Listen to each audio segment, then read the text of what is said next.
Can you speak to how the administration, or what the administration at Columbia has done to confront anti-Semitism on campus? And what do they need to do better? And I know, as a parent of a Columbia student, I know that we don't have hours and that it could take hours to talk about what they could be doing better. Actually, this is the easiest, the shortest answer. They have done nothing and they should do something. I mean, Columbia University, the administration, from the very first moment has done the absolute minimum. The absolute minimum. That's it.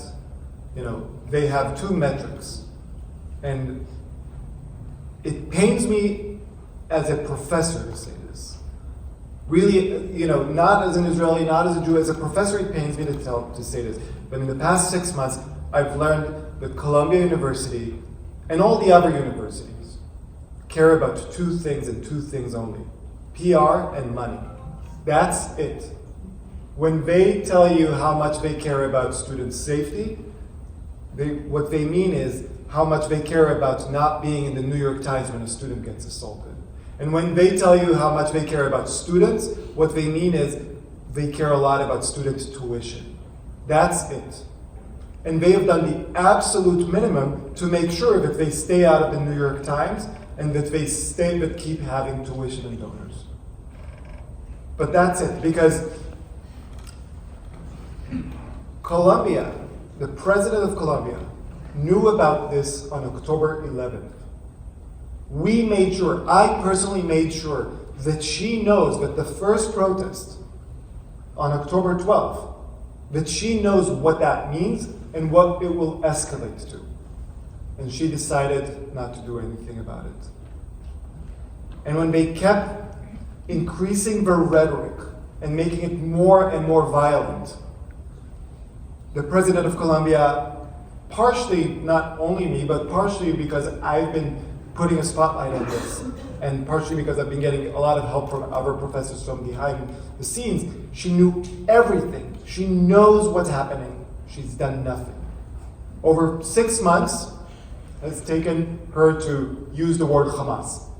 Luckily, this past Friday, April 5th, is the first time that President Minu Shafik from Columbia used the word Hamas. We finally got her to admit that Hamas has something to do with this. It took President Biden 1 day. It took Mayor Eric Adams 1 or 2 days. It took President Shafik of Columbia 6 months. Now, at least she said something. And she also suspended 4 students. As if that's the problem. 4 students. For months, we've been telling the university, look at the suspended organizations that are still operating on campus. Look at the dozens of radical extremists that are organizing. And she's done nothing. Now, does anyone have a guess why all of a sudden? She's testifying in front of Congress in a week and a half. That's the only reason. PR and money, remember. Finally. That's the only reason why all of a sudden she acknowledges that Hamas exists. And that's the only reason why all of a sudden there's some consequences.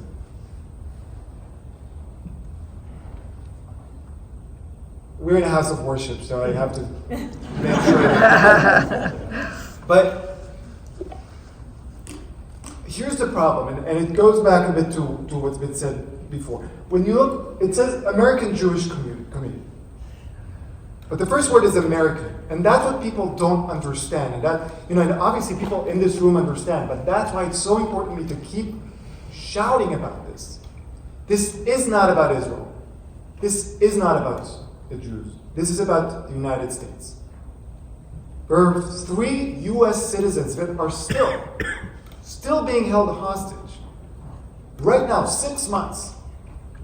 And the fact that that's not the headline on the New York Times every day, counting up the days until they get released, that's a shame for generations on the New York Times. And the fact that at Columbia University there are student mobs, and people say don't use the word mob, it makes them sound like thugs. Well, they are.